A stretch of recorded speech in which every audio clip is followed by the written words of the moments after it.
guys, welcome back to my channel. இன்னைக்கு நம்ம எதை பற்றி பார்க்க போகிறோம்னா பாயில்ட் எக் கிரேவி பற்றி பார்க்க போகிறோம். நீங்கள் இந்த சேனலை புதுசாக பார்க்குறீங்கன்னா சப்ஸ்கிரைப் பண்ணிடுங்க, பக்கத்தில் இருக்க பெல் ஐக்கானை கிளிக் பண்ணிடுங்க. அப்போ தான் நான் போகிற எல்லா வீடியோஸும் உங்களுக்கு வரும்.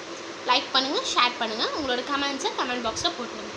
வாங்க நம்மளுக்கு இந்த பாயில்ட் எக் கிரேவிக்கு என்னென்ன தேவை நம்ம போய் பார்க்கலாம். வாங்க வீடியோக்குள்ளே போகலாம். நம்ம என்ன செய்ய போகிறோம் அப்படின்னாங்க பாயில்டு எக் கிரேவி செய்ய போகிறோங்க. அதுக்கு என்னென்ன இன்க்ரீடியன்ட்ஸ் தேவைங்கிறத நம்ம பார்த்துடலாங்க. இது வந்து நான் தேங்காய் எண்ணெய் எடுத்து வச்சுருக்கேங்க. தேங்காய் எண்ணெயில் செஞ்சிங்க அப்படின்னா கிரேவி கொஞ்சம் நல்லா டேஸ்ட்டாக வருங்க. அதுக்காக நான் தேங்காய் எண்ணெய் எடுத்து வச்சுருக்கேன். தேங்காய் எண்ணெய் வந்து ஒரு 2 டேபிள் ஸ்பூன் போட்டுக்கோங்க. பச்சை மிளகாய் 3 எடுத்து வச்சுருக்கேங்க. கருவேப்பிலை கொஞ்சம் எடுத்து வச்சுருக்கேன். மிளகாத்தூள் வந்து 1 டீஸ்பூன் போட்டுக்கோங்க. மஞ்சள் தூள் 1/4 டீஸ்பூன், சோம்பு 1/4 டீஸ்பூன், சீரகம் 1/4 டீஸ்பூன், கரம் மசாலா இல்லைன்னா கறி மசாலா உங்களுக்கு எது இருக்கோ அதை போட்டுக்கோங்க. அது ஒரு 1/4 டீஸ்பூன் போட்டுக்கோங்க.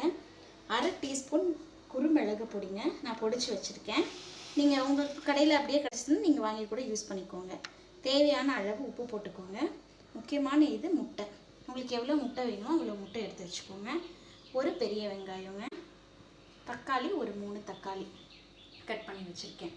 வாங்க எப்படி செய்யுதுன்னு நம்ம வீடியோக்குள்ளே போய் பார்க்கலாம். எடுத்து வச்சுருக்கோம் இல்லைங்களா முட்டை, இந்த முட்டையை வந்து நம்ம எப்பவுமே என்ன பண்ணுவோம்னா அப்படியே வந்து கழுவி நம்ம பாயில் பண்ணுவாங்க. இல்லை அப்படின்னா நம்ம உடச்சி ஊற்றி தான் வந்து நம்ம கிரேவி பண்ணியிருக்கோம். இப்போ நான் என்ன பண்ண போகிறேன் அப்படின்னா இட்லி பாத்திரம் வச்சுருக்கேங்க. நான் இட்லி பாத்திரம் வச்சுருக்கேன். இந்த இட்லி பாத்திரத்தில் இட்லி தட்டில் வந்து நான் ஒவ்வொரு முட்டையாக என்ன பண்ண போகிறேன்னா உடச்சி ஊற்றி பாயில் பண்ண போகிறேங்க. அது உங்களுக்கு ஒன்று எப்படின்னு பண்ணி காமிக்கிறேன். ஒரு முட்டையை எடுத்துக்கோங்க. அதை வந்து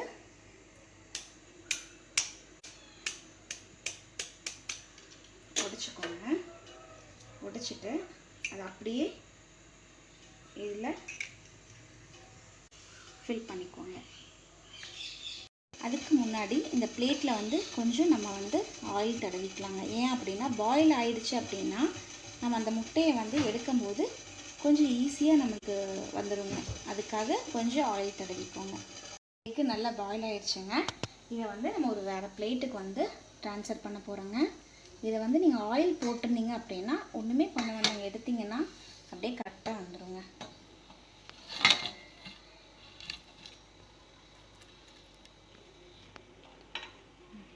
ஒரு பேன் வச்சுக்கோங்க. அந்த பேனில் 2 டேபிள் ஸ்பூன் ஆயில் நம்ம போட்டிருக்கோம். அதுக்கப்புறம் சீரகம் வந்து கொஞ்சம் போட்டுக்கோங்க. சோம்பு 1/4 டீஸ்பூன் எடுத்து வச்சுருக்கேன். 1/4 டீஸ்பூன் போட்டுக்கோங்க. அதுக்கப்புறம் இது நல்லா பொரிஞ்சு வந்த உடனே வெங்காயமும் கருவேப்பிலையும் நம்ம சேர்க்க போகிறோம்.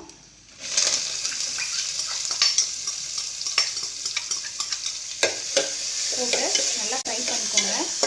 உங்களுக்கு ஆயில் தேவை அப்படின்னா இன்னும் நீங்கள் 2 டேபிள் ஸ்பூன் வந்து ஆயில் சேர்த்துக்கலாம். தேங்காய் எண்ணெய் சேர்த்துனீங்க அப்படின்னா இன்னும் கொஞ்சம் நல்லா டேஸ்ட்டாக இருக்கும்.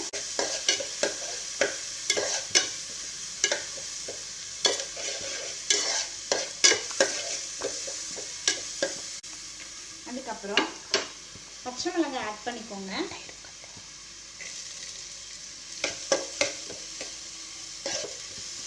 நல்லா வதக்கிக்கோங்க. அதுக்கப்புறம் நான் வந்து இஞ்சி பூண்டு பேஸ்ட் உங்களுக்கு சொல்லலை, ஆனால் உங்களுக்கு தேவை அப்படின்னா கொஞ்சம் இஞ்சி பூண்டு பேஸ்ட் ஆட் பண்ணிக்கோங்க. நான் கொஞ்சமாக ஆட் பண்ணுறேன். ஏன்னா நம்ம முட்டை சேர்க்குறதுனால அந்த முட்டையோட ஸ்மெல் இருக்கக்கூடாதுங்கிறதுக்காக நான் சேர்க்குறேன். கொஞ்சமாக சேர்த்து ஃப்ரை பண்ணிக்கோங்க. இது கூட நான் சொன்ன மாதிரி மிளகாத்தூளை எப்பவுமே எண்ணெயிலேயே போடுங்க. 1 டேபிள் ஸ்பூன் நான் சொல்லியிருக்கேன்.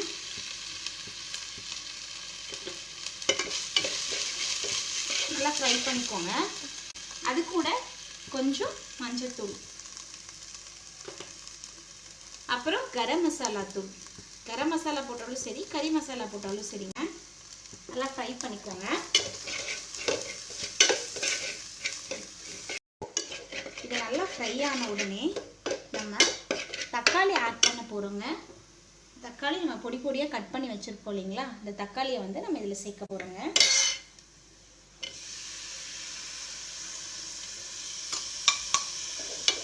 அதையும் நல்லா கிளறி விட்டுக்கோங்க. இது கொஞ்ச நேரம் நல்லா பாயில் ஆகட்டுங்க. நம்ம தக்காளி நல்லா வதங்கிடுச்சுங்க.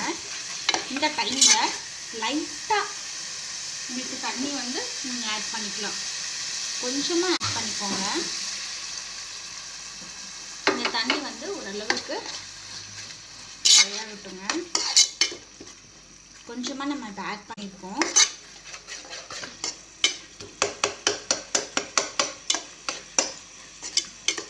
இது கொஞ்சம் ட்ரை ஆகட்டுங்க. ஓரளவுக்கு ட்ரை ஆகிடுச்சுங்க. இப்போ இந்த டைமில் என்ன பண்ணுறோன்னா, இந்த நம்ம எடுத்து வச்சுருக்கோம் இல்லைங்களா இந்த எக்கு, இந்த முட்டையை என்ன பண்ணுறோன்னா அப்படியே வந்து நம்ம அதில் வந்து போட போகிறோம்.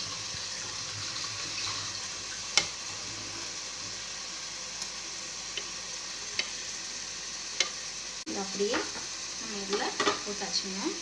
இப்போது இந்த முட்டைக்கு மேலே இந்த கிரேவியை எடுத்து வச்சுக்கணும். ஏன்னா இதில் உப்பெல்லாம் நம்ம சேர்க்காம தானே வேக வச்சுருக்கோம். அதனால் கொஞ்சம் உப்பு இதில் வந்து கொஞ்சம் பிடிக்கணுங்க. நம்ம இதை அப்படியே தோசை மாதிரி திருப்பி போட்டுடலாம். இது ஒரு 2 நிமிஷம் அப்படியே வேகட்டுங்க. எல்லாத்தையும் நம்ம சேர்த்து இதை அப்படியே க்ளோஸ் பண்ணியாச்சுங்க. கொஞ்சம் நேரம் 2 நிமிஷம் நம்ம அப்படியே விட்டுட்டோம். இப்போது இந்த டைமில் பெப்பர் நம்ம எடுத்து வச்சுருக்கோம் இல்லைங்களா, பொடிச்சு வச்சுருக்கோம் இல்லைங்களா, இந்த பெப்பர் பொடியை நம்ம வந்து இதில் வந்து சேர்க்க போகிறோங்க. லாஸ்ட்டாக சேர்க்க போகிறோம்.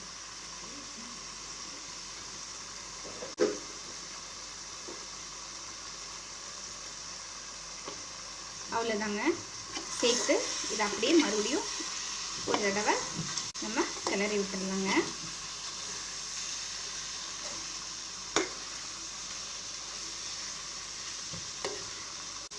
அவ்வளோதாங்க, நம்மளோட சுவையான பாயில்டு எக் கிரேவி ரெடி ஆகிடுச்சுங்க. அவ்வளோதாங்க, நம்மளோட பாயில்டு எக் கிரேவி ரெடி ஆகிடுச்சுங்க. இதை சாம்பார் சாதம், ரசம் சாதம்க்கெல்லாம் வச்சு நீங்கள் சாப்பிட்லாம். சாப்பிட்டு எப்படி இருந்துச்சுன்னு உங்கள் கமெண்ட்ஸை எங்களுக்கு சென்ட் பண்ணுங்கள். தேங்க்யூ. உங்களுக்கு இந்த வீடியோ பிடிச்சிருந்துச்சுன்னா செஞ்சு பார்த்துட்டு உங்கள் கமெண்ட்ஸில் கமெண்ட் பாக்ஸில் போட்டுருங்க.